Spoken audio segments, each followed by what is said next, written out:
मंत्रपाठः। ॐ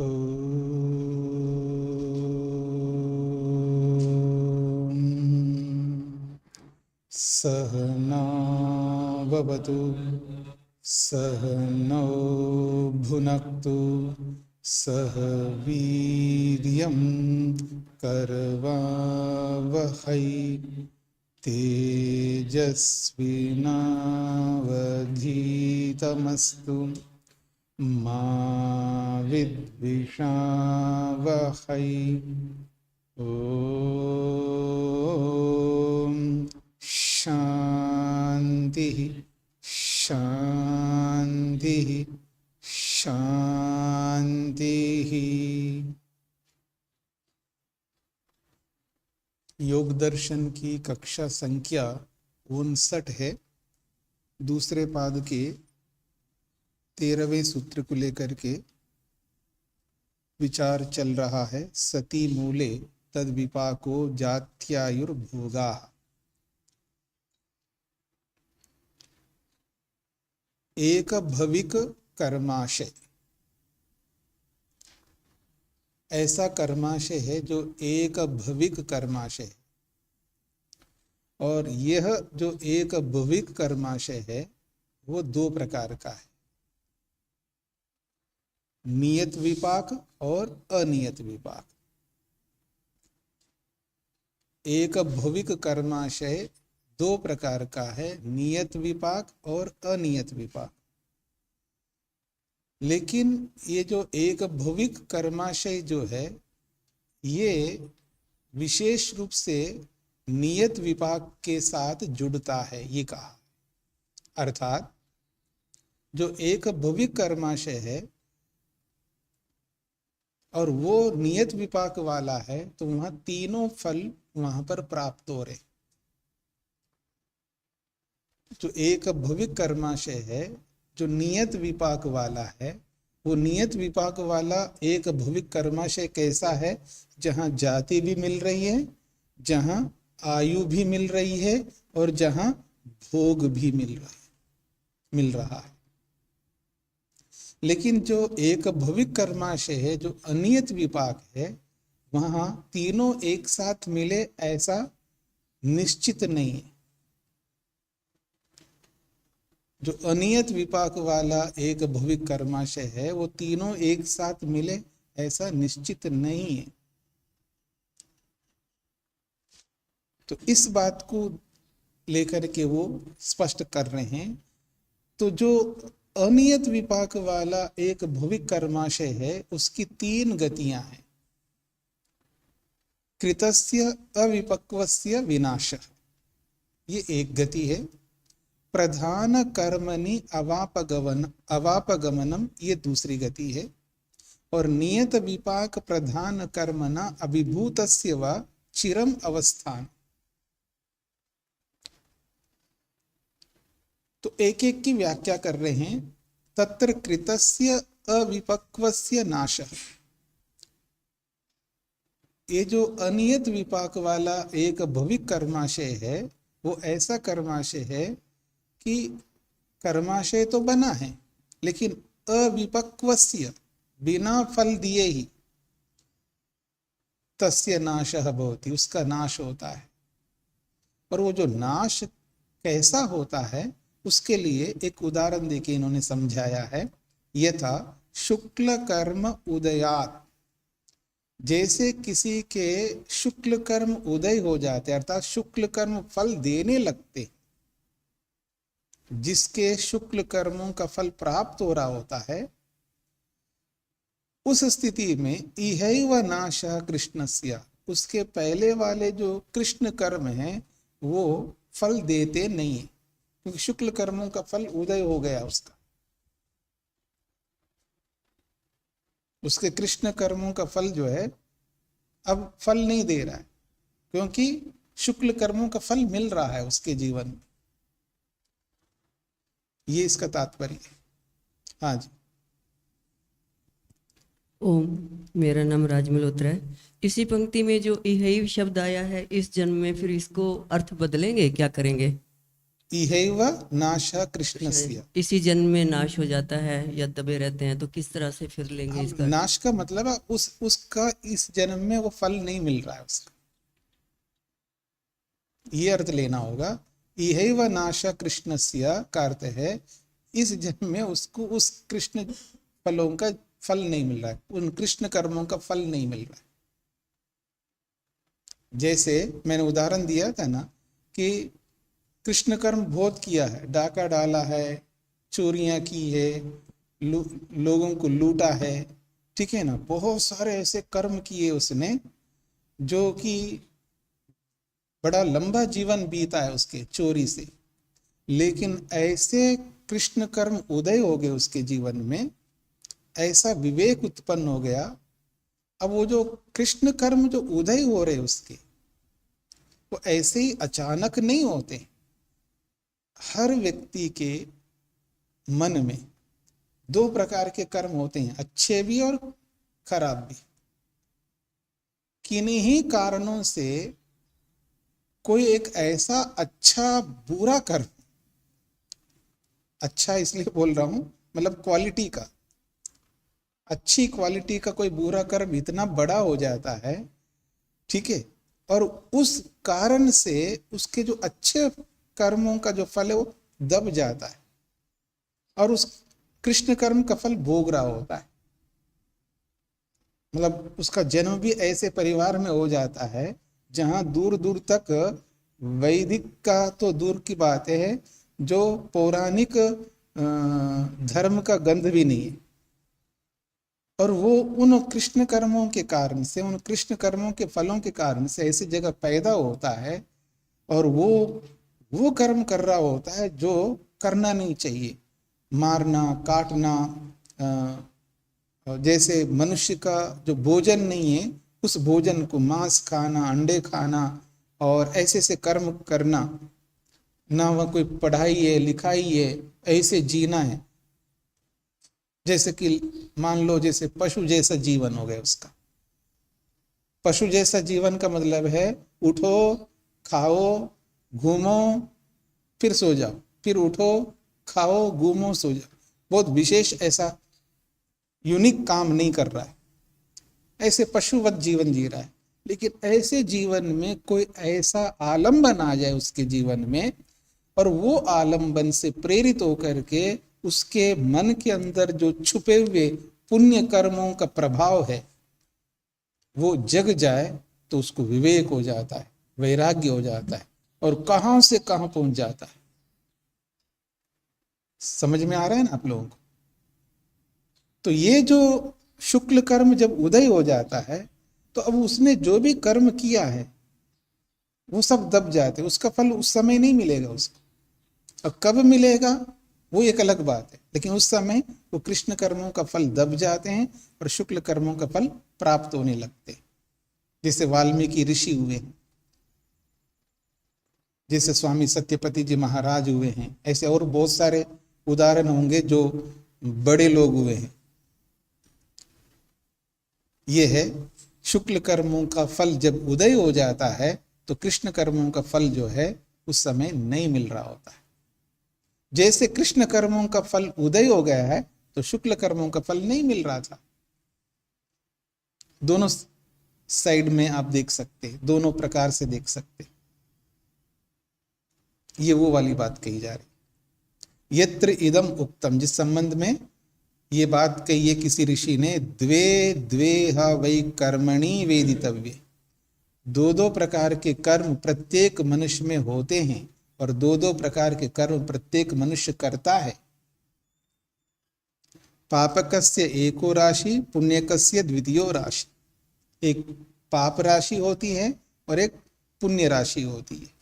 जब पुण्य राशि का फल मिलने लगता है, पुण्यकृतः, जब पुण्य राशि इतना अधिक है तो उसका फल जब मिलने लगता है तो पाप राशि को अपहंति, वो समाप्त कर देता है।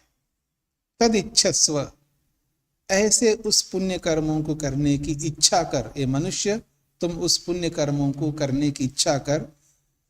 तद इच्छस्व सुकृतानि कर्माणि, उस सुकृत पुण्य कर्मों को करने की इच्छा करो। तद इच्छस्व कर्तुम सुकृतानि कर्माणि।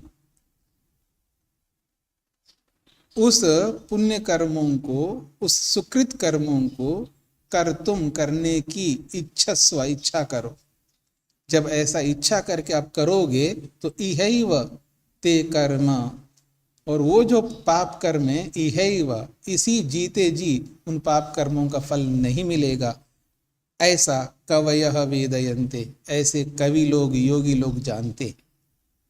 इतने ज्यादा पुण्य कर्म कर लो तो जो पाप कर्म जो हमने किया है उसका फल वर्तमान में इस जन्म में वो दब जाएंगे, और आगे कब मिलेंगे ये ईश्वर जानता है।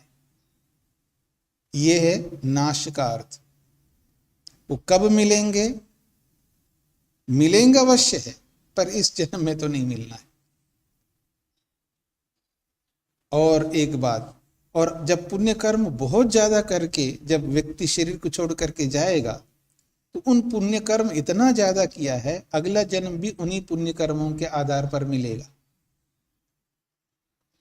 ऐसे करते करते कभी ना कभी वो जो पाप कर्म किए हैं उसका अब स्वरूप बदलेगा, उसका एक नया स्वरूप आएगा। अभी तो नाश हो गया, अर्थात अभी तो वो ऐसे अंतर्धान हो गए हैं, अब उसका फल नहीं मिलने का है। अब यही आगे जाकर के नया स्वरूप ले लेगा। ये जो नाश वाले कर्म हैं इसका एक अलग स्वरूप आएगा जो दूसरा स्वरूप बताया हुआ। देखिएगा, प्रधान कर्मणि अवापगमनम।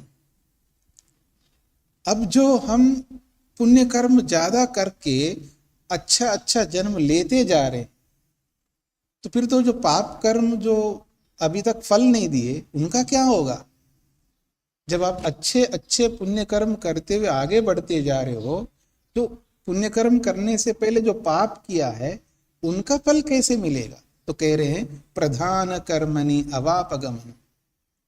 वो प्रधान जो मुख्य कर्म है, पुण्य कर्म है, अधिक मात्रा में जो पुण्य कर्मों के कारण से जो आपको जन्म मिला है, उन प्रधान कर्मों में अवापगमन, उसमें आकर के थोड़ा थोड़ा मिल जाता है पाप कर्म का फल।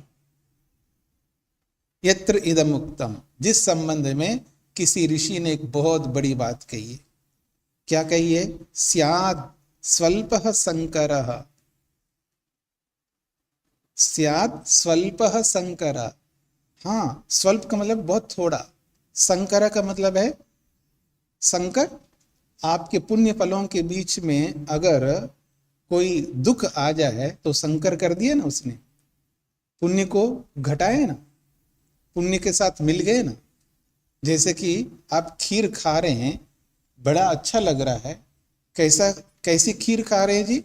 गाय का दूध है, और आजकल एक हो गए ना ऑर्गेनिक दूध है, हाँ, प्राकृतिक दूध है, घास भी ऑर्गेनिक है, उसको बिनोला या जो भी खिलाते वो सब ऑर्गेनिक है। दूध तो ऑर्गेनिक है ही है। केवल दूध को ऑर्गेनिक नहीं बोल सकते आप, याद रखना, उसके पीछे का सबको ऑर्गेनिक होगा तब दूध ऑर्गेनिक होगा। अब जो घास खिला रहे हो, पता नहीं कैसा घास है, अगर वो घास अगर ऑर्गेनिक नहीं है तो दूध भी ऑर्गेनिक नहीं होगा। जो बिनोला और जो उसको गेहूं और अलग अलग चीजें खिलाते हैं, अगर वो ऑर्गेनिक नहीं है तो दूध भी ऑर्गेनिक नहीं होता। सब ऑर्गेनिक होना चाहिए। तो ऐसे सब ऑर्गेनिक है। जो गाय को जो कुछ भी खिलाते सब ऑर्गेनिक है, फिर दूध तो ऑर्गेनिक होगा ही होगा। और फिर उस ऑर्गेनिक दूध को लाए, पहले तो सोने की कढ़ाई में बनाते थे राजा लोग। अब हमारे पास सोने की कढ़ाई तो है ही नहीं, हम बनाएंगे लोहे की कढ़ाई में। समझ रहे हैं? लोहे की कढ़ाई अपेक्षा से अच्छा माना जाएगा, सोने की अपेक्षा से, बाकियों की अपेक्षा से। फिर उसमें बना दिया, और बनाने वाले बड़े पवित्र भाव से बना रहे हैं। कैसे? माता जी पवित्र भावना से बना रही है, और उसमें ऑर्गेनिक, आजकल सब कुछ ऑर्गेनिक मिल रहे हैं, ऑर्गेनिक ड्राई फ्रूट्स भी लाए हैं। ऑर्गेनिक जो है वो केसर लाए, सब कुछ ऑर्गेनिक। और ऑर्गेनिक मिठाई, मतलब क्या बोलते हैं आप, चीनी, वो भी ऑर्गेनिक है। चीनी है, खांड है, जो भी आप ऑर्गेनिक मानते वो ले आए और उसमें डाले। और बिल्कुल मिट्टी का पात्र, वो भी ऑर्गेनिक है। क्योंकि आजकल उसमें भी बहुत केमिकल्स डाल करके बनाते हैं, जैसे ऐसा लगता है जैसे प्लास्टिक की तरह दिखते हैं, लेकिन है मिट्टी के, पर ऑर्गेनिक नहीं है। तो आपको मिट्टी का बिल्कुल ऐसा ऑर्गेनिक पात्र में, ऑर्गेनिक मिट्टी के चम्मच, कटोरे, वो आपके सामने धर दिया, रख दिया, और आप उसको खा रहे हो। माता जी ने गलती कर दी है। चावल जब डाला है, जल्दी जल्दी में सफाई तो किया है, लेकिन कुछ कमी हो गई उसमें। 1 चम्मच, 2 चम्मच, 10 चम्मच, 15वें चम्मच में एक कंकर फट आया आपके दांतों के बीच में। स्यात् स्वल्प संकरः, थोड़ा सा कम दुख मिलेगा। इतना सुख मिल रहा है, सुख ही सुख मिलता जा रहा है, बीच में एक संकर के रूप में थोड़ा सा दुख मिल गया, सहन कर लेंगे आप। और ये सब ऑर्गेनिक मिला है सब कुछ। अगर कोई व्यक्ति चावल ऐसे लाए, कहाँ से, आजकल तो बिल्कुल उसमें आते हैं एयर टाइट वाले में चावल भी, अरे ऐसे ही किसी पंसारी के दुकान से ले आए चावल, और उसको सफाई आपने नहीं किया, और उसमें बहुत सारे कंकर है। इतना तो बनता है ना, 100 किलो बोरी में 5 किलो कंकर तो चल जाएगा। हाँ, इतना तो चल जाएगा। तो ऐसे चावल लाया और उसमें डाल दिया, सब कुछ अच्छा हो करके, और आपको हर स्पून में एक कंकर मिले तो आप खाओगे? जैसे एक स्पून अंदर रखा, मीठा बढ़िया लग रहा है, सब कुछ ठीक लग रहा है, लेकिन एक कंकर आ गए दांत के बीच में। दूसरा स्पून लगाया, फिर एक कंकर आया, तीसरा, ऐसे 10 स्पून खा करके देखा, कंकर ही कंकर आ रहा है एक हर स्पून में। तो ये सुख है या दुख है? आप खाएंगे नहीं, ये रहने दो, आपका ऑर्गेनिक खीर अपने पास रखो, मेरे को नहीं चाहिए। लेकिन आप ब्रह्मचारी हो, आप आधा किलो खा गए, आधा किलो क्या है, 1 किलो भी खा जाएगा आदमी, कोई भी 1 किलो भी। अब 1 किलो खीर खाए और एक कंकर आ गया, इतना तो सहन कर ही सकते हैं ना, क्यों जी? ये है स्यात् स्वल्प संकरा, थोड़ा सा संकर हो गया, थोड़ा सा दुख आ गया बीच में, लेकिन वो स्वल्प है, थोड़ा सा है। और सपरिहारः, वो परिहार करने योग्य है, सहन करने योग्य है। सपरिहार का मतलब है वो सहन करने योग्य है। सप्रत्यवमर्शः, सप्रत्यवमर्श, प्रत्यवमर्श समझते हैं क्या होता है? सहन करने योग्य है। सपरिहारा का भी ये है कि वो परिहार करने योग्य, अर्थात उसको हम हटा सकते हैं अपने जीवन में। वो दुख आए तो कोई बात नहीं, उसको हटा दिया हमने। और सप्रत्यवमर्श का मतलब होता है सहन कर लेंगे। कुशलस्य न अपकर्षाय अलम, कुशलस्य, ये जो सुखी व्यक्ति है, कुशल का मतलब है ये सुखी व्यक्ति है। ये जो पुण्य कर्म करने वाला है, ये जो सुखी है, जो कुशल कर्म कर रहा है, पुण्य कर्म कर रहा है, तो ऐसे पुण्य कर्म करने वाले इस सुखी व्यक्ति के लिए अपकर्षाय न अलम, उसको दुखी करने के लिए पर्याप्त नहीं है छोटा सा दुख, उसको दुखी नहीं कर सकते। अपकर्षाय न अलम, उसको दुखी बनाने के लिए पर्याप्त नहीं है। किसी को दुखी बनाने के लिए थोड़ा सा आप दुख देंगे, वो पर्याप्त थोड़ा होगा। समझ रहे हैं आप लोग? आप 15 मिनट तक सुखी सुख ले रहे हैं, और एक आधा मिनट के लिए आपको दुख मिल जाए, तो वो सपरिहार, वो हटा सकते हैं आप। और सप्रत्यवमर्श, उसको आप सहन कर सकते हैं। न अपकर्षाय अलम कुशलस्य, उस कुशल व्यक्ति को, उस पुण्यात्मा को, सुखी व्यक्ति को, वो जो थोड़ा सा दुख मिला है, वो उसके सुख को हटा नहीं सकता है, उसको डगमगा नहीं सकता है। ये इसका तात्पर्य है। अपकर्षाय न अलम, वो उसके सुख को दूर करने में समर्थ नहीं है।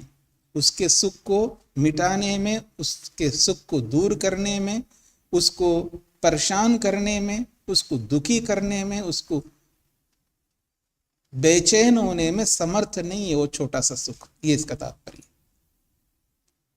कस्मात क्यों, क्यों नहीं है जी? वो कहता है कुशलम ही में बहु अन्यदस्ति, मेरे पास तो पुण्य तो बहुत ज्यादा है।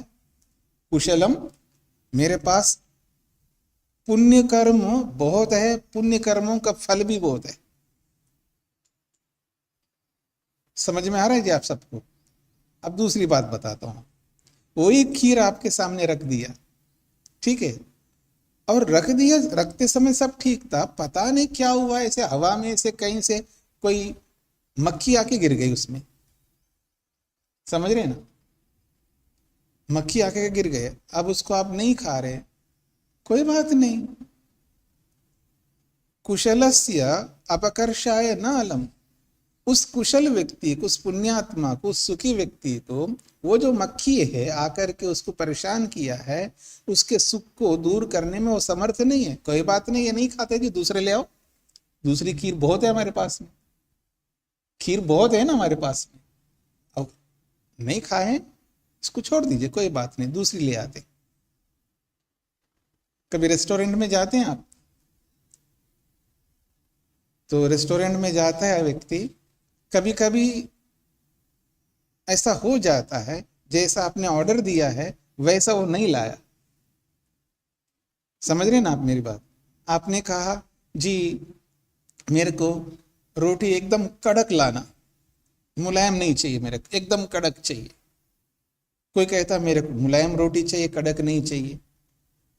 तो आपने कड़क रोटी मंगवाया, एकदम कड़क, और वो कड़क नहीं है, तो आप उसको कहते हैं जी नहीं चाहिए मेरे को।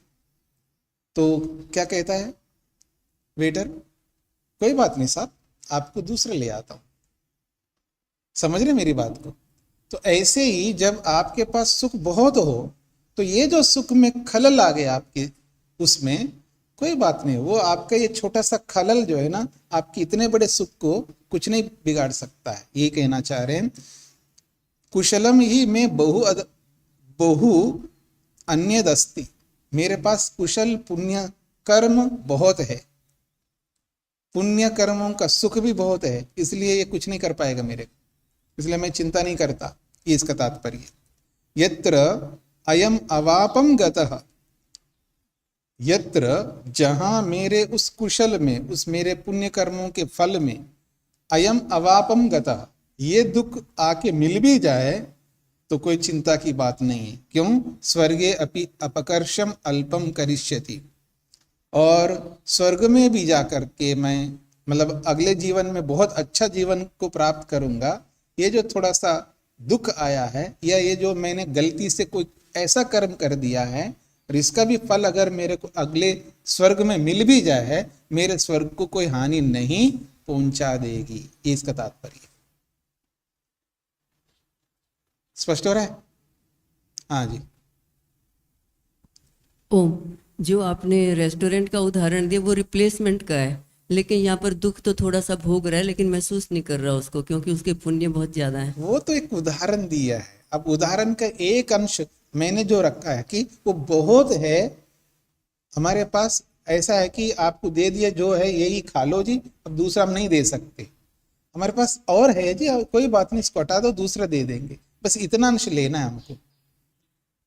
उदाहरण का वही अंश लेना है जो वक्ता कहना चाहता है जी। तो मेरे पास बहुत सुख रखा है, अब ये छोटा सा दुख आ गया है, तो ये मेरे को परेशान नहीं कर सकता ये दुख,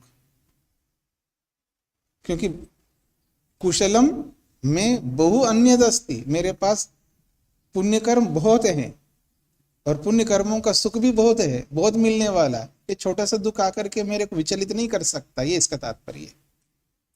और मान लो मेरे उस पुण्य कर्म में, यत्र अयम अवापम गता, वो जो मेरा बहुत ज्यादा पुण्य कर्म है, उस पुण्य कर्म में किसी गलती के कारण से मैं कोई गलती कर डाला, आखिर मनुष्य होता है ना, अगर मैं इतने अच्छे अच्छे बड़े बड़े पुण्य कर्म कर रहा हूं और शीघ्रता के कारण समझ लीजिएगा, ये मूर्खता के कारण से समझ लीजिएगा, या लापरवाही के कारण से समझ लीजिएगा, या आलस्य के कारण से समझ लीजिएगा, ये प्रमाद के कारण से समझ लीजिएगा। अगर मैंने कोई एक छोटा सा गलत कर्म कर भी डाला तो वो जो मेरा बहुत ज्यादा पुण्य कर्म है उसमें आकर के ये पाप कर्म का फल मिल भी जाएगा, वो अगले मेरे स्वर्ग में वो कुछ नहीं कर पाएगा, क्योंकि स्वर्ग भी बहुत है मेरा, ये कहना चाह रहे।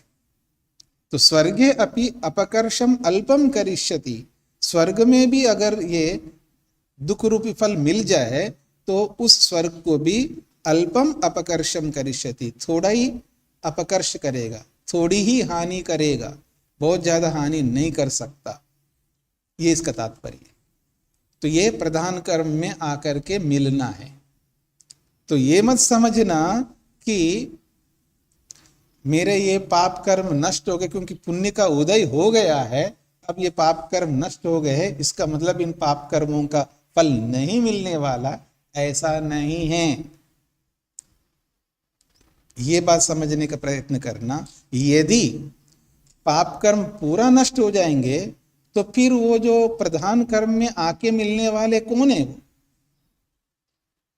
जो मुख्य स्वर्ग मेरे को प्राप्त हो रहा है, उस मुख्य स्वर्ग में बड़े सुख में आकर के जो दुख रूपी फल मिल रहा है वो कौन है? यदि सारा पाप नष्ट हो गया मेरा, समझने का प्रयत्न करना। पहला विभाग है कि वो समाप्त होता है, यही कहना चाह रहे हैं ना। कृतस्य अविपक्वस्य नाश, किया हुआ जो कर्म है फल दिए बिना नष्ट हो जाता है। कौन है वो नष्ट होने वाला? अगर यदि आप पाप को मानोगे तो ये जो मुख्य कर्म में प्रधान कर्म में आकर के मिल रहा है और मिलकर के आपको थोड़ा दुख दे रहा है और आपके सुख को वो डिस्टर्ब नहीं कर रहा है, तो ये कहां से आ गया? अगर नष्ट ही हो गया पाप सारा तो ऐसा नहीं होता है, वो दूसरे रूप में चला जाता है। जैसे आप भी ऐसे करते हैं ना, ये रास्ते में जाकर के देखा बात बनी नहीं है तो आप क्या करते? रास्ता बदल देते। नहीं समझ में आया? आप कुछ करने जा रहे हो जो कि वो समय नहीं करने का आपका, और वहां एक अध्यापक खड़ा है, तो क्या करते हैं आप? रास्ता बदल लेते हैं, ऐसे रास्ता अपनाते हैं जहां अध्यापक कोई ना देख रहा हो, ये तो करते हैं आप। तो ऐसे यहाँ अगर वो पाप कर्म नाश हो गए तो रास्ता बदल लिया, इस जन्म में तो नहीं मिल रहा है, रास्ता बदल करके आगे के लिए वो तैयार बैठे, किसी मुख्य कर्म में आकर के मिल जाएगा। और ऐसे ही कहीं मुख्य पाप कर्म होगा, मान लीजिए ये तो स्वर्ग की बात कही जा रही है, मान लीजिए किसी का मुख्य कर्म है पाप और उसको ऐसा जन्म मिला है जहां सुख तो दूर दूर तक उसकी गंध नहीं है, अर्थात दुख ही दुख चल रहा है उसके जीवन में। माँ बाप भी ऐसे मिल रहे, परिवेश भी ऐसा मिला, कोई शिक्षा का अवसर नहीं, कुछ नहीं है, भयंकर दुख भोग रहा आदमी, रोटी कपड़ा और मकान के लिए उसके लिए परेशानी हो रही है। एक सामान्य आवश्यक जो अति आवश्यक वस्तु हैं वो भी उसको उपलब्ध नहीं हो रहे। ऐसी स्थिति में उसको उस मुख्य प्रधान कर्म में थोड़ा सा आकर के सुख मिल भी जाता है तो कोई बहुत बड़ा विषय नहीं है। जैसे मान लीजिएगा वो रोज आदमी खाने के लिए बहुत परेशान हो रहा है, बहुत परेशान हो रहा है, उसको रोज स्ट्रगल करना पड़ता है, बहुत मेहनत करना पड़ता है, फिर भी उसको साधारण भोजन नहीं मिल रहा है, उसका रोज का काम है। और आप ऐसे जा रहे थे, आपको लगा कि आपके पास भोजन भी है लेकिन मेरे को भूख नहीं है और इसको रात के लिए और समय के लिए रखूंगा तो खराब होने वाला है, क्यों ना मैं किसी ऐसे आदमी को दे दूं उसका उपयोग में आ जाए। तो आपने उसको दे दिया वो भोजन, उस समय के लिए तो ठीक है, उसका भूख मिट गई उसकी भूख, लेकिन बाद में फिर वापस वैसे ही हो जाएगा क्योंकि उसका पाप बहुत ज्यादा है, पाप का फल बहुत ज्यादा है। उस बहुत ज्यादा पाप के फल में थोड़ा सा सुख आकर के भी मिल जाए ना तो कुछ नहीं डिस्टर्ब कर पाएगा उस पाप फल को। ये इसका उल्टा ये उदाहरण हो जाएगा। स्पष्ट हो गया जी? आगे बढ़ता हूं जी मैं।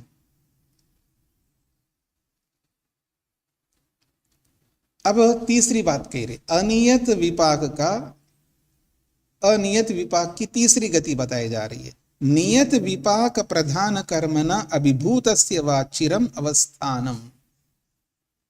नियत विपाक प्रधान कर्मणा, जो नियत विपाक रूपी प्रधान कर्म चल रहा है हमारे जीवन में, अर्थात जिसका फल नियत है, निश्चित है, जो मिल गया हमको और उसके कारण से वो फल भोग रहे हैं, पर वो नियत मुख्य प्रधान कर्मों के कारण से जो दूसरा है वो अभिभूत है, दब गया है। और वो दब गया है और कब तक दबा रहेगा हमें नहीं पता है, लेकिन चिरम अवस्थानम, देर तक दबा रहेगा।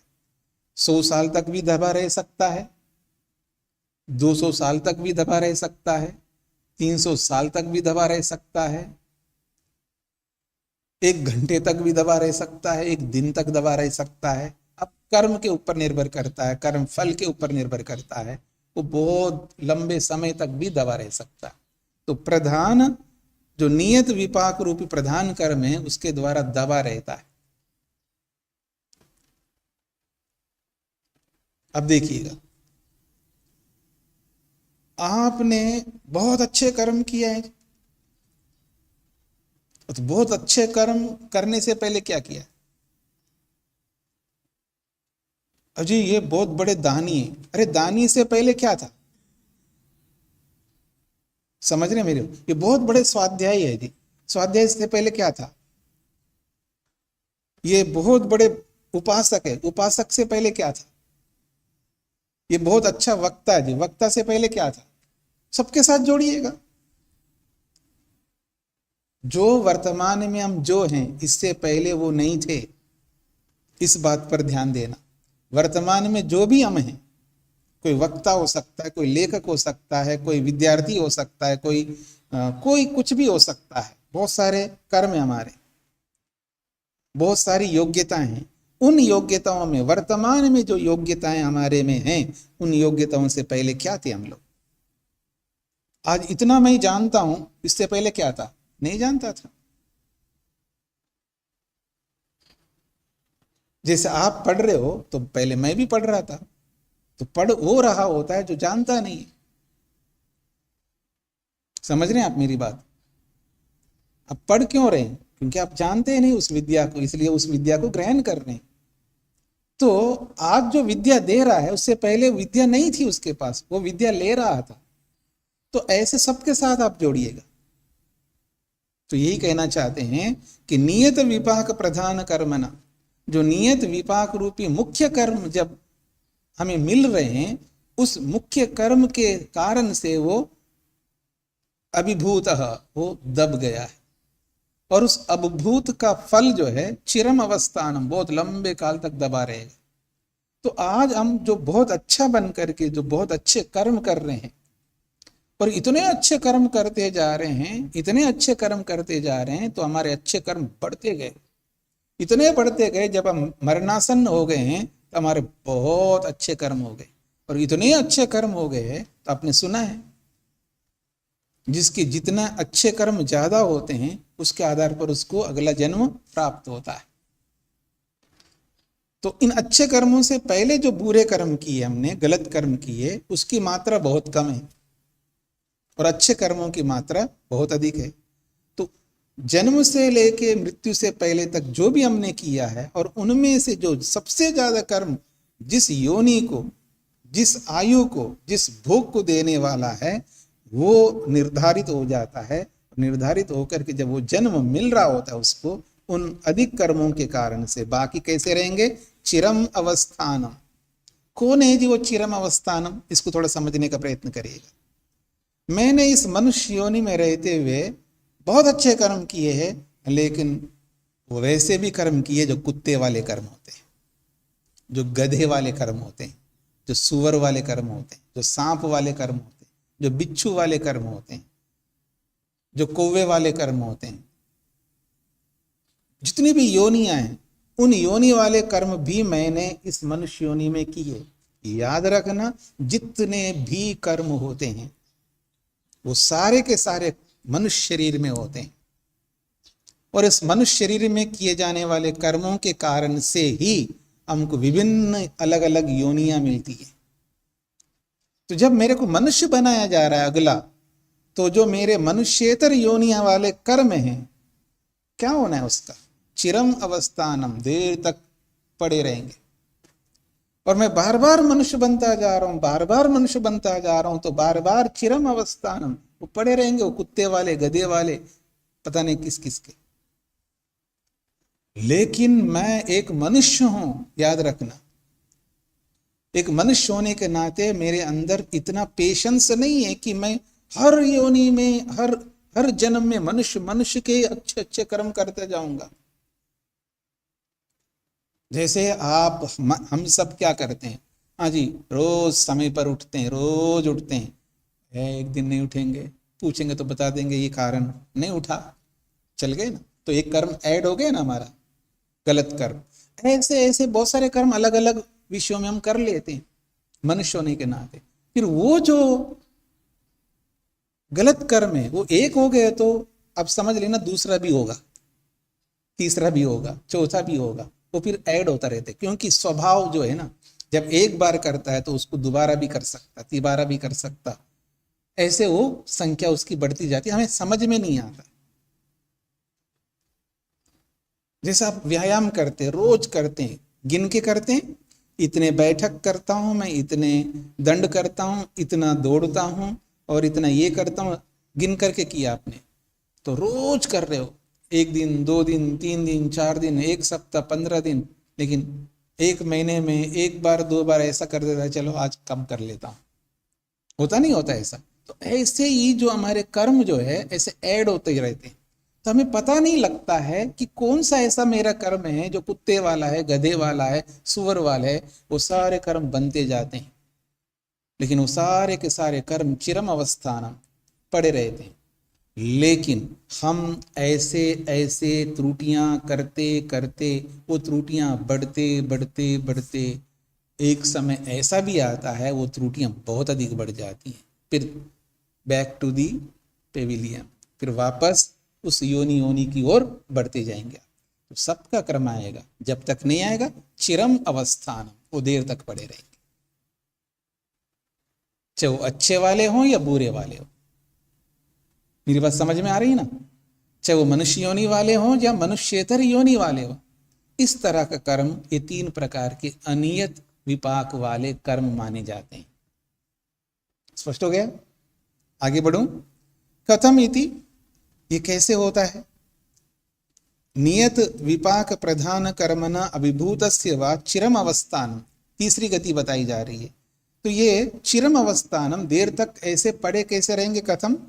अदृष्ट जन्म वेदनीयस्य एव नियत विपाकस्य कर्मणा समानम मरणम अभिव्यक्त कारणम उक्तम।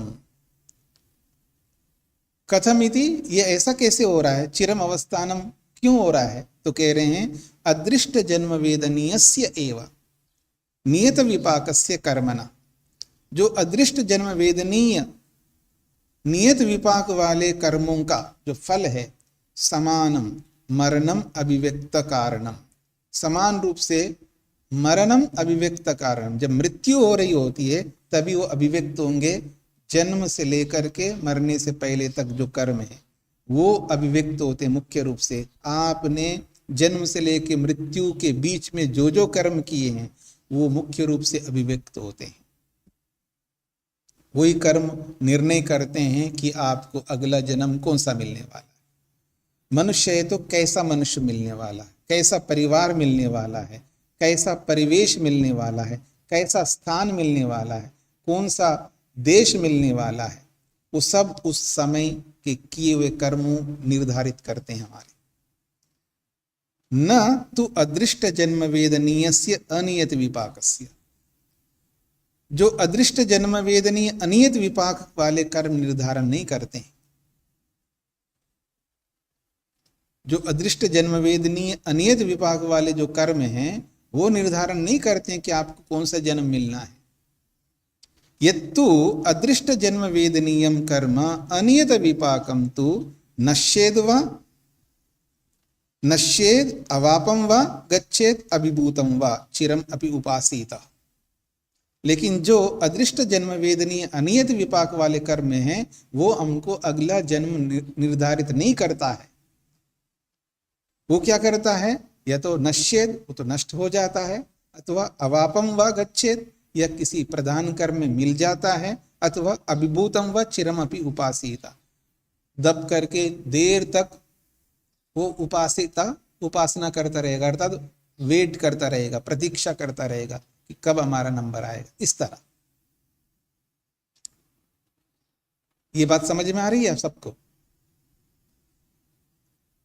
ये जो कथम इति से लेकर के आपको समझना है, अदृष्ट जन्म वेदनीयस्य एव नियत विपाकस्य कर्मणः, जो अदृष्ट जन्म वेदनीय जो नियत विपाक वाले कर्म हैं, वो नियत विपाक वाला कर्म का मतलब है जिसका फल निश्चित है, अब आपको मिलना है अगले जन्म में। समझ रहे हैं ना? इस जन्म में तो नहीं मिलना है, वो अगले जन्म में मिलना है। और जब अगले जन्म में मिलना है तो समानम मरणम अभिव्यक्त कारणम उक्तम, इसके बारे में समान रूप से वही कर्म अभिव्यक्त होते हैं ऐसा कारण बताया था, पीछे बताया था ना यहाँ पर। जैसे कि यहाँ पर बताया था ना, तस्मात् जन्म प्रायण अंतरे कृतः पुण्य पाप कर्माशय प्रचयो विचित्रः प्रधान उपसर्जन भावेन अवस्थितः प्रायण अभिव्यक्तः एक प्रघट्टकेन मरणं प्रसाद्य सम्मूर्छिता एकमेव जन्म करोति। ये वाला वचन, न तो अदृष्ट जन्म वेदनीयस्य अनियत विपाकस्य, जो अदृष्ट जन्म वेदनीय अनियत वाले कर्मों का फल है वो ऐसा नहीं होता है जैसे नियत विपाक वाले कर्म होते हैं। नियत विपाक वाला कर्म तो आपको जन्म भी दे रहा है और आपको आयु भी दे रहा है और आपको भोग भी दे रहा है, वो तो नियत है, वो तो देना ही देना है। लेकिन अनियत विपाक वाला ऐसा नहीं है। कैसा है? नश्येद व अवापम व गच्छेद व चिरम अवस्थानम, ये इसका तात्पर्य। समझ में आ गए ना? अब आगे कहना चाह रहे, यावत् समानम कर्म अभिव्यंजकम निमित्तम अस्य न विपाकाभिमुखम करोति इति। यावत् समानम कर्म अभिव्यंजकम, यावत् जब तक समान कर्म, उसके समान कर्म, अभिव्यंजक निमित्तम, उसको प्रकट करने वाला कारण, मतलब मान लीजिएगा मैंने एक कर्म ऐसा किया जो कुत्ते वाला है। करते हैं जी आप लोग ऐसा? सब लोग करते हैं, कौन नहीं करता है? ऐसा दुनिया में कोई मनुष्य नहीं जो कुत्ते वाला कर्म नहीं करता हो, गधे वाला नहीं करता हो, सुअर वाला नहीं करता हो, हर कर्म करता है। तो मान लीजिएगा मैंने कोई कुत्ते वाला कर्म किया तो कुत्ते का अकाउंट में जुड़ गया, गधे का किया तो गधे का अकाउंट में जुड़ गया। ऐसे अलग अलग योनियों के कर्म मनुष्य होकर के करता है व्यक्ति, और उन अकाउंटों में मिल जाता है। तो कह रहे यावत कर्म अभिव्यंजकम निमित्तम, उसी जैसे कुत्ते वाले कर्म को अभिव्यक्त करने वाले कर्म जब तक कारण के रूप में सामने नहीं आएंगे, समझ रहे? जो कुत्ते वाला कर्म किया वो तो अकाउंट में जमा हुआ है, लेकिन जब तक कुत्ते वाला जन्म के कर्म जब तक सामने नहीं आएंगे तब तक जो इस जन्म में जो मैंने कर्म किया कुत्ते वाला, वो कैसे फल देने के लिए सम्मुख होगा? नहीं होगा ना। तो जब उसका निमित्त जब सामने आएगा तब वो भी उसके साथ ऐड हो जाएगा। ऐसे यहां समझना है आप। समझ रहे हैं जी?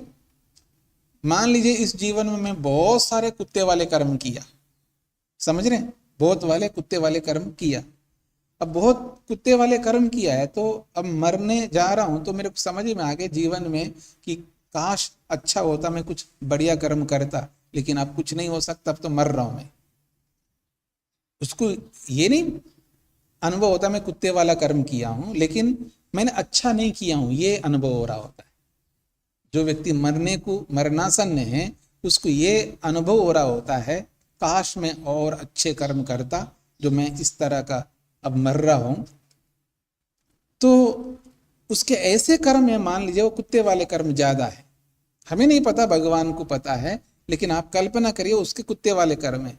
और जैसे वो कुत्ते वाले कर्म अगले जीवन को देने वाले हैं, अब ये निमित्त, ये कारण आ गया। जैसे ये कारण आएगा तो उसमें जो पीछे जो चिरम अवस्थानम वाले जो कर्म हैं, उनमें से जो जो कुत्ते वाले कर्म हैं वो भी इसमें ऐड होते जाएंगे। इसलिए कह रहे हैं यावत समानम कर्म अभिव्यंजकम निमित्तम, जब तक उसके समान कर्म प्रकट करने वाले के निमित्त के रूप में नहीं आता है, न विपाकाभिमुखम करोति, तब तक वो फल देने के लिए उसको सम्मुख नहीं होता है। विपाक अभिमुखम न करोति, फल देने के लिए उसको प्रेरित नहीं करता हो, अर्थात वो प्रेरित नहीं होता है फल देने के लिए। फल देने के लिए प्रेरित तभी होगा जब उसके समान कर्म और हो, ये इसका तात्पर्य है। तब तक वो पड़ा रहेगा। जो चिरम अवस्थानम वाले कर्म हैं, ये ऐसे कब तक पड़े रहेंगे जी? जब तक उस कर्म को अभिव्यक्त करने वाला कोई और कर्म आए नहीं सामने। समझ रहे? मतलब कुत्ते के भी पड़े हैं, सुअर के भी पड़े हैं, ऐसे अलग अलग योनि के पड़े हैं, उनका क्या होगा? पड़े रहेंगे जब तक उनको अभिव्यक्त करने वाले कारण सामने नहीं आएगा। उसके लिए बहुत ज्यादा आना चाहिए ना। जैसे मैं अभी मनुष्य हूं तो मनुष्य के कर्म ज्यादा कर रहा हूं, लेकिन कुत्ते के भी तो किए हैं। तो अब मेरे को अगला जन्म मिलेगा तो फिर मनुष्य का ही मिलेगा, क्योंकि मैंने मनुष्य वाले कर्म ज्यादा किया है। तो ये कुत्ते वाला कर्म तो पड़ा रहेगा ना। तो ये कब तक पड़ा रहेगा? तो जब तक उसको प्रकट करने वाला कारण सामने नहीं आए। तो प्रकट करने वाला कारण सामने कब आएगा? जब मैं मनुष्य वाले कर्मों को छोड़ करके कुत्ते वाले कर्म ज्यादा करने लग जाऊंगा। मेरे को नहीं पता है कि ये कुत्ते वाला कर्म है, लेकिन कर्म हो रहा है वैसे कुत्ते वाला है, ऐसा। तो इसका तात्पर्य ये होगा, जब उसको अभिव्यक्त करने का कारण जब तक नहीं आएगा तब तक चिरम अवस्थानम, देर तक पड़ा रहेगा। और ये कोई नहीं कह सकता कि उसका क्रम आएगा नहीं, कोई नहीं कह सकता। क्यों? मनुष्य अल्पज्य है, क्रम अवश्य आएगा। अभी बताया था ना, जब अहंकार आ जाता है तो क्रम आ जाएगा, मूर्खता बढ़ जाए तो क्रम आ जाएगा। समझ रहे? क्रम आने के पीछे कारण कौन है जी? अविद्या, मूर्खता, न समझपन, अविवेक। जब वो अविवेक, आज हो सकता हमारे में अविवेक कम होगा और एक दिन ऐसा आएगा अविवेक बढ़ जाएगा। जब अविवेक बढ़ जाएगा तो वो भी कारण आ जाएगा। जब जैसे उसको अभिव्यक्त करने का निमित्त, अभिव्यंजक, प्रकट करने वाला निमित्त रूपी कारण नहीं आएगा, तब तक चिरम अवस्थानम, देर तक पड़ा रहेगा। ये इसका तात्पर्य है। ठीक हो गया? तद विपाकस्य एव देश काल निमित्त अनवधारणाद इयम कर्म गति चित्रा दुर्विज्ञाना च इति। अब अंतिम उपसंहार की ओर ले जा रहे हैं। तद विपाकस्य, वो जो कर्मों का विपाक रूपी फल है, वो जो कर्मों का विपाक रूपी जो फल है, उस फल का मिलना हमें समझना बहुत कठिन है। वो फल किस देश में मिलेगा हमें नहीं पता है, किस स्थान पर वो फल मिलने वाला है। भारत में मिलने वाला है या किसी और देश में मिलने वाला है, या पाकिस्तान में मिलने वाला है, या बांग्लादेश में मिलने वाला है, या ईरान में मिलने वाला है, या यूक्रेन में मिलने वाला है, इजराइल में मिलने वाला है, या अमेरिका में मिलने वाला है, कहाँ मिलने वाला वो देश का हमें नहीं पता लगेगा। और काल, किस काल में मिलेगा। मान लीजिए किसी कारण से आज मैं मर गया, तो अभी जो वहां वॉर चल रहा है और इसी काल में मिलेगा, हमें नहीं पता है। किस काल में मिलेगा ये भी नहीं पता है। और निमित्त, किस निमित्त में मिलेगा, मतलब मनुष्य रूपी निमित्त है, वहां कुत्ता वाला निमित्त है। निमित्त तो कुत्ता वाला, लेकिन डनलप में पैदा होने वाला निमित्त हो सकता है तो मनुष्य है, लेकिन निमित्त स्लम हो सकता है, बुग्गी झोपड़ियां हो सकती हैं। निमित्त बहुत अच्छे माता पिता भी हो सकते हैं। किस निमित्त से, किस निमित्त के यहाँ, जिस कारण मैं कहाँ पैदा हो रहा हूं, वो निमित्त का भी पता नहीं लगे। तो देश का, काल का और निमित्त का अनवधारणा, इनका निश्चय करना हमारे बस की बात नहीं है, मनुष्य के बस की बात नहीं है। कोई भी मनुष्य ये निर्णय नहीं कर सकता है कि मैं किस देश में पैदा होऊंगा, किस काल में पैदा होऊंगा और किसके यहाँ पैदा होऊंगा। मनुष्य के यहाँ, कुत्ते के यहाँ, गधे के यहाँ, या बहुत साधारण परिवार में, या मध्यम वर्गीय परिवार में, या उच्च स्तरीय परिवार के यहाँ उस निमित्त से पैदा होऊंगा। ये अनवधारणात्, इसका निश्चय हमारे से ना होने के कारण से इयम कर्म गति, ये जो कर्मों की गति है, ये कर्मों का सिद्धांत है, ये जो कर्मफल व्यवस्था है वो कैसी है? चित्रा, बहुत विचित्र है, और दुर्विज्ञाना, बड़ी कठिनाई से जानी जाती है। बस हम लोग अगर जानते हैं तो शब्द प्रमाण के आधार पर, अनुमान प्रमाण के आधार पर वो भी बहुत थोड़ा सा जान पाते हैं। जैसे आप सत्यार्थ प्रकाश पढ़ते हो, वह बताए गए ऐसे ऐसे कर्म करेंगे तो ये ब्राह्मण बनेगा, ऐसे ऐसे कर्म करेंगे तो ये क्षत्रिय बनेगा, ऐसे ऐसे कर्म करेंगे तो ये वैश्य बनेगा, ऐसे ऐसे कर्म करे तो ये ऐसा बनेगा, वैसा बनेगा। वो थोड़ा बहुत पता लगा सकता है शब्द प्रमाण के आधार पर, अनुमान प्रमाण के आधार पर हम बहुत थोड़ा जानते हैं। तो ये कहना चाह रहे हैं दुर्विज्ञाना, बड़ी कठिनाई से जाना जाएगा, ये बहुत कठिन है इसको जानना। अंत में एक विशेष बात कही जा रही है, न च उत्सर्गस्य अपवादात् अनिवृत्ति इति एक भविकः कर्माशयो अनुज्जायते इति। उत्सर्गस्य अपवादात्, उत्सर्ग और अपवाद ये दो नियम होते हैं, बहुत महत्वपूर्ण नियम होते हैं। उत्सर्ग उसको कहते हैं जनरल रूल, साधारण नियम। उत्सर्ग का मतलब है सामान्य नियम। उत्सर्ग शब्द का अर्थ है सामान्य नियम। सामान्य नियम यह है कि अनेक कर्म मिलकर के एक जन्म को देंगे, ये यूनिवर्सल ट्रुथ है, एक सामान्य नियम है। अनेक कर्म, अनेक का मतलब कितने हैं हमें नहीं पता है, लेकिन बहुत सारे कर्मों को मिला करके परमात्मा हमको एक जन्म देता है, ये सामान्य नियम है। और अपवाद क्या है? एक कर्म से भी एक जन्म मिल सकता है, ये अपवाद है। अपवाद ये है कि एक कर्म से अनेक जन्म भी मिल सकते हैं, ये अपवाद है। ये आपको समझना है, सामान्य नियम और अपवाद, उत्सर्ग और अपवाद। सामान्य नियम तो यही है कि अनेक कर्म मिलकर के एक जन्म मिलेगा, ये सबके साथ ऐसा ही होगा। लेकिन अपवाद ये भी है कि अगर आपने एक ऐसा कर्म किया है और वो एक ही कर्म आपको एक जन्म को देने वाला हो सकता है, होता है। कुछ समझ में आया? क्यों जी? अगर मान लीजिएगा कोई व्यक्ति एक आदमी को मार दे जान से, बहुत बुरा कर्म है, पाप कर्म है, उस एक कर्म से उसको एक जन्म नहीं मिलेगा। लेकिन अगर एक ही व्यक्ति हजारों को मारे, लाखों को मारे, समझ रहे हैं आप मेरी बात?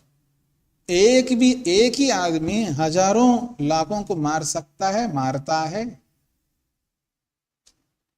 अगर मान लीजिए एक आदमी एक बॉम्ब डाल दे कहीं और पूरा का पूरा शहर, पूरा का पूरा वो समाप्त हो जाए।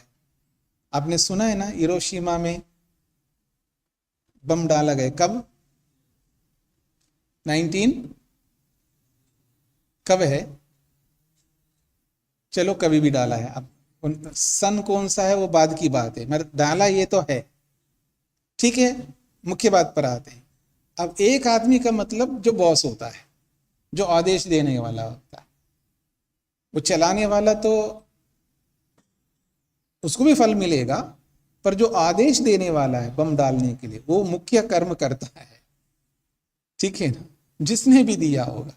अब हजारों लाखों लोग मर गए और 20 मतलब 50 साल हो गए हैं, अभी भी उसकी हानि उठानी पड़ती है व्यक्ति को, दुखी दुख मिल रहा है। हजारों लाखों लोगों को दुख मिला है एक बम के कारण से, और केवल मनुष्य थोड़ा मरे हैं, पशु पक्षी, पता नहीं कितने जीव की कितने। आपको क्या लगता है कि अगर एक शहर का शहर जिसमें लाखों लोग मर गए, तो आप समझ लेना करोड़ों अरबों आत्माओं को दुख दिया है। करोड़ों नहीं, अरबों नहीं, खरबों आत्माओं को दुख दिया है। उस पूरे क्षेत्र में जो पैदावार होता है, जो पैदा होता है, उनको पैदा करने वाले जितने भी जीव हैं, जो पैदा करने में लगे हुए हैं, उर्वरक शक्ति देने में लगे हुए हैं, ऐसे बहुत कुछ प्राणी हैं, बहुत सारे कीड़े मकोड़े, चींटी, ये वो दुनिया भर के जो योनियां हैं, जो हमें सुख देने में लगे हुए हैं, आपको अन्न देने में, फल देने में, बहुत कुछ देने में। हजारों नहीं, करोड़ों नहीं, अरबों नहीं, खरबों आत्माएं लगे हैं, और उन अरबों खरबों आत्माओं को समाप्त कर दिया उसने, एक आदमी ने। आपको क्या लगता है एक कर्म उसको एक जन्म नहीं देगा, अनेक जन्म नहीं दे सकता है? बिल्कुल देगा। तो ये अपवाद है। कुछ समझ में आ रहा है ना आपको? और ये भी एक अपवाद है, एक आदमी अरबों खरबों आदमियों को सुख दे सकता है। एक ही आदमी अरबों खरबों आदमी को सुख दे सकता है। जो आज आपके हाथों में मोबाइल होते हैं, आपके घरों में जो टेलीविजन है, आपके घरों में बहुत कुछ है, एक आदमी ने पूरी दुनिया को सुख दिया है, एक आदमी ने। अब सोचिएगा, इलेक्ट्रिसिटी हो, चाहे मोबाइल हो, चाहे वो जो भी है, तो एक आदमी ऐसे बड़े बड़े कर्म करता है, और उस एक कर्म से भी उसको पता नहीं कितना बड़ा फल मिलता है। एक कर्म भी एक जन्म को दे सकता है। ऐसे बहुत बड़े बड़े कर्म होते हैं अच्छे वाले, और ऐसे बहुत बड़े बड़े कर्म होते हैं जो बहुत हानिकारक है। तो अपवाद ये है कि एक कर्म से भी एक जन्म हो सकता है या होता है, या एक कर्म से अनेक जन्म भी हो सकता है, पर ये बहुत ही रेयरली, बहुत ही ऐसा यूनिक, मतलब ऐसा विरला ही होता होगा। ये अपवाद है। स्पष्ट हो गया? तो यहां ये बात कही है कि उत्सर्गस्य अपवादात्, उत्सर्ग का अपवाद होने से, अनिवृत्ति इति एक भविका कर्माशया, उत्सर्ग में अगर अपवाद आ गया, अर्थात सामान्य नियम में कोई अपवाद आ गया, इसका ये मतलब नहीं है कि अनेक कर्म मिलकर के एक जन्म होता है, ये सिद्धांत खंडित हो जाए। यही कहना चाह रहे हैं, अनिवृत्ति इति एक भविका कर्माशया। उत्सर्ग का अपवाद होने से, सामान्य नियम में अपवाद देख करके ये सिद्धांत वैसा का वैसा बना रहता है, ये सिद्धांत खंडित नहीं हो सकता। ये इसका तात्पर्य। हाँ जी,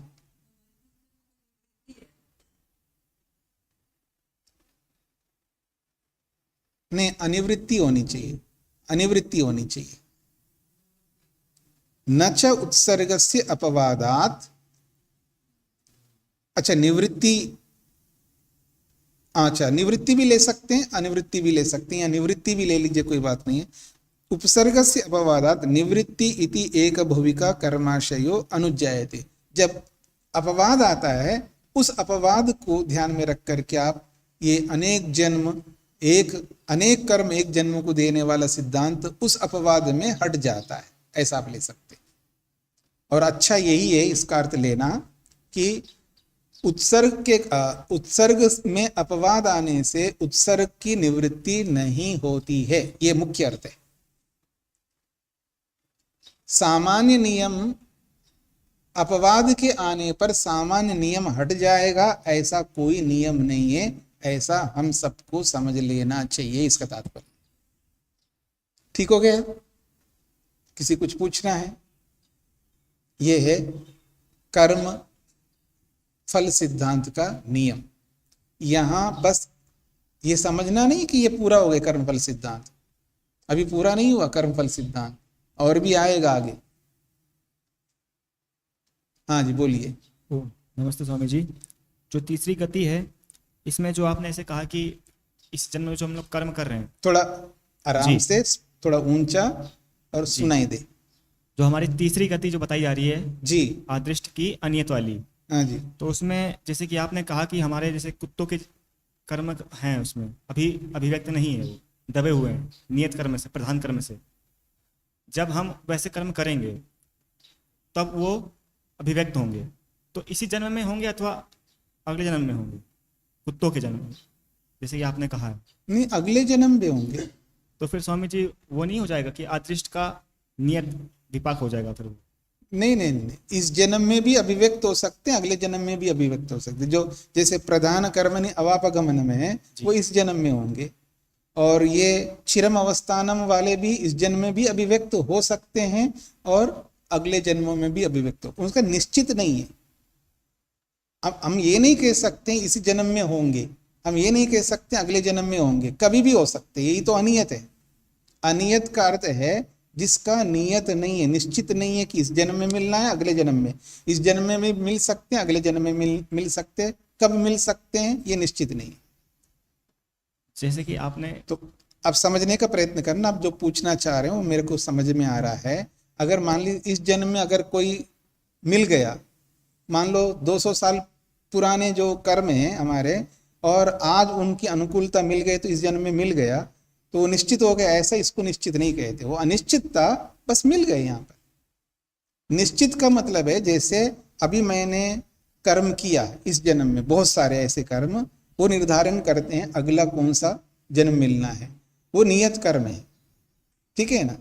वो वर्तमान जन्म के कर्म ही नियत कर्म होते हैं, और जन्म जन्मांतरों के जो कर्म चले आ रहे हैं वो नियत नहीं होते हैं, ये याद रखना।